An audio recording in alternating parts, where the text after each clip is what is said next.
Hey guys, this is Brian at OBEDIA, and today I'm going to give you a few quick tips on mixing guitars in Studio One version 2.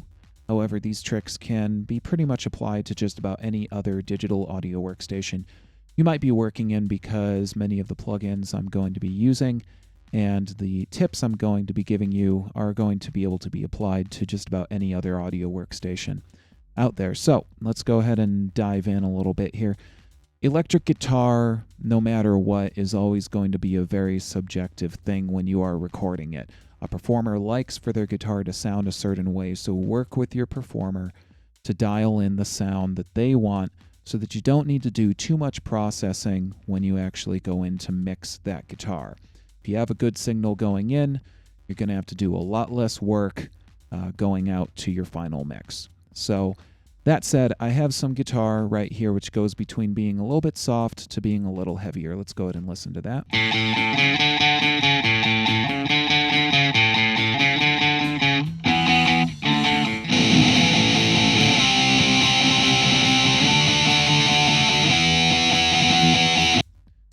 So I'm not really processing this right now, but you can hear it's a pretty clean signal. It's not extremely loud, but that's all going to depend on the mix that you're looking for. But I can start to sweeten this sound up a little bit, and I can do that with a little bit of light plugin usage. Don't need to go crazy on my plugins. There's really no need to instantiate tons of plugins and complicate your work for yourself. What I always like to say is that there's really two very important plugins which you can always use on just about any type of track which you've recorded, and then that's compression and equalization. Compression is great to get a little more body and dynamic out of a recorded signal, and equalization, of course, will allow you to really dial in the exact frequencies which you want to hear out of that recorded signal. So let's go ahead and open up my compressor here and take a look at some of the settings that I'm going to go ahead and use. I'm going to go ahead and activate this compressor, and you're going to notice that, again, this is fairly light when it comes to how I'm using this compressor. My ratio is pretty simple. I currently have it set at 4:1. That means that for every 4 decibels that I go above the threshold which I set, I'm going to turn the volume back down by 1 decibel. So this isn't too drastic. Usually 2:1 or 4:1 is going to work pretty nicely for most guitars. And then I have a fairly basic threshold setting. I'm using -10 decibels. That's 10 decibels below 0 dB. And so that is a pretty good setting. Usually -10, -15 is going to work pretty nicely for electric guitars because they can get very loud, and we want to go ahead and start compressing them in our mix, but we don't want to over compress. So -10, -15 on our threshold should work pretty nicely. The compressor which I'm currently working with makes use of auto attack and release, which means that it should make the best decision on how to apply the attack and the release. However, if you have a compressor which you can make manual settings to, and I will put my compressor into manual mode right now, I kind of like to keep my attack relatively nominal. This might even be a little bit high right here, so I'll drop this back a little bit, and the same with my release. I like for the sound of that compressor to not come in too immediately. It's nice if it fades in a little bit, and I don't want it to go away too quickly because that can create sort of a pumping sound that'll cause for me to lose some of the dynamic of my guitar, and that's not something that I want to do. So you want to play with the attack and release a little bit, but again, keeping these fairly standard and a little bit low is going to work pretty nicely for your mix. So let's see how this sounds now that we brought a compressor in.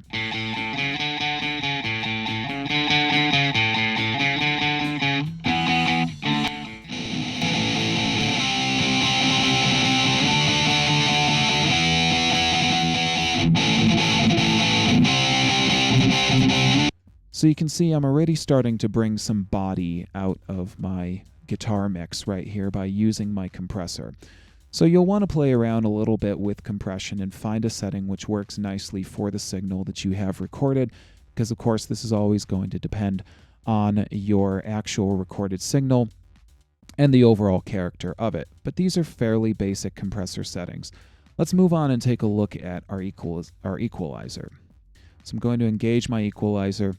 I'm using fairly straightforward settings again here. I've rolled off a little bit of the low end because any guitar or just about any other instrument that has the ability to create a fair amount of low end, and just about any instrument can do that, whether it be a guitar or a voice or a drum, too much of that low end is going to get muddy in your mix, and you're going to lose some of the definition of your recorded signal. So it can be advised to roll off a little bit of low end. That said, it is nice to leave some of that low end, especially following a little bit after the 20 to 30 hertz range, just to keep some of the body of that recording. If I start to pull out too much low end here, you're going to notice that this just really doesn't sound too good.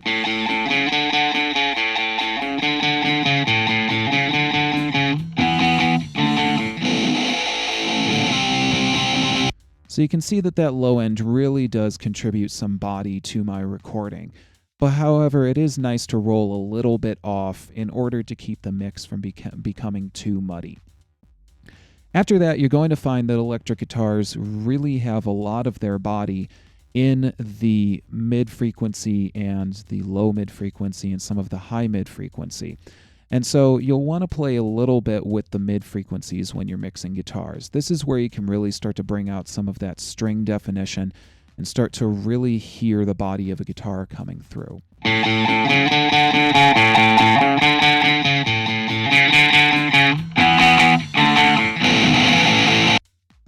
So you can hear already right there that if I start to bring in a little bit more of my mid-mix, I can really start to hear the definition of the guitar coming in more. Now, finally, when we're taking a look at the high end of our mix, sometimes it can be nice to roll off a little bit of the high end. An electric guitar, of course, can always have a very tinny sound to it, and so it is nice to roll off a little bit of high end, but again, not too much. Remember, the key here is to not overdo anything in your mixing. Try and be relatively light in just about any mixing that you might be doing, so that the effect is not really heard, but really just more felt in your mix overall.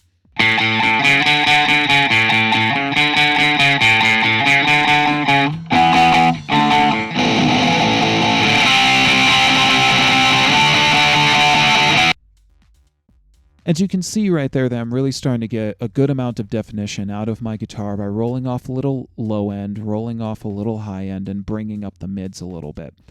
And of course, I'm keeping relatively wide frequency curves on all of my frequencies that I am working with here, such as in my low-mid frequency, I have a very wide Q factor going on. I haven't tightened this up a whole lot because I'm not trying to focus in on one specific frequency. I'm trying to grab all of the frequency that I really can that falls into the low-mid frequency range and really start to give that a little bit of a sheen in my mix. So again, you're going to want to play with this because it's really all going to depend on what your overall signal is and what it is that you're looking for out of your mix. But these can be some very useful settings, which I have found to work very nicely for electric guitar. Now, of course, finally, you can always start to bring in some of the added effects, which might bring out a little more definition in the guitar, and even though some of those effects may have been present in the signal chain which your guitarist uses, you may find that adding a little bit more might give the overall recording a little bit more of a polish that you're looking for. A little chorus can be quite useful at various times in the mix. This will give a little bit of a stereo spread to your recording, especially when you're recording with one single mono microphone, as most of us usually are on guitar cabinets, or if you happen to have done a DI, a direct box recording on your guitar, it can sound a little bit flat. So adding in a little bit of chorus and giving yourself a little bit of spacing can be really useful.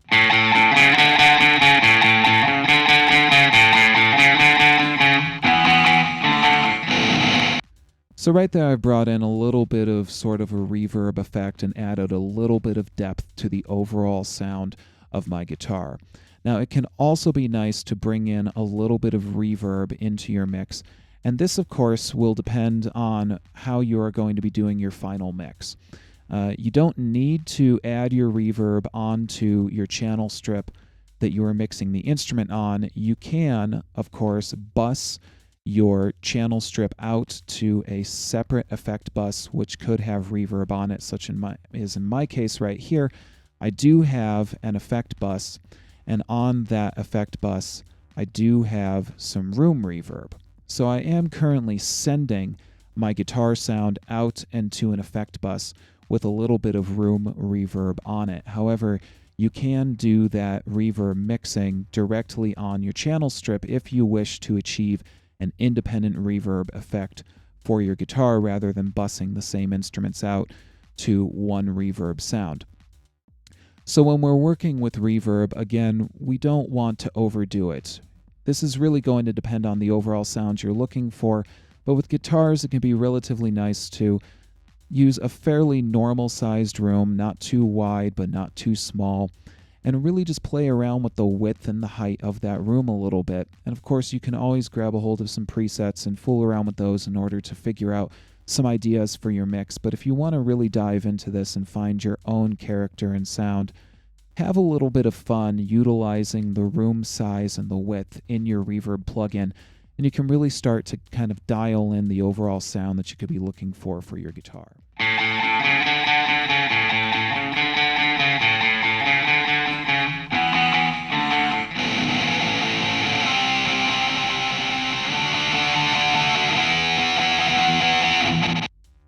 So again, I'm being relatively light with my reverb here, and the same with my chorus. I'm really trying to not overuse any of these effects. I just want to sweeten up the sound of my guitar enough so that I can find a nice, happy mix in order to use it alongside all of my other instruments, of course, and really dial in my mix as best as I possibly can.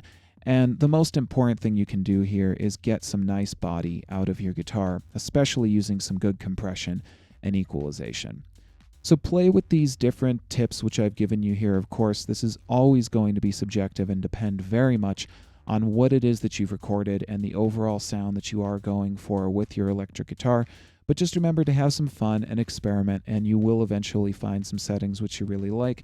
These are, of course, just some very good baseline settings and tips to use for starting off on mixing an electric guitar. So I hope that this has been useful to you guys. As always, please stay in touch with me. My email address is brian@obedia.com. Find me on Twitter at twitter.com/obediatutor, and of course on Facebook at facebook.com/obediatutor.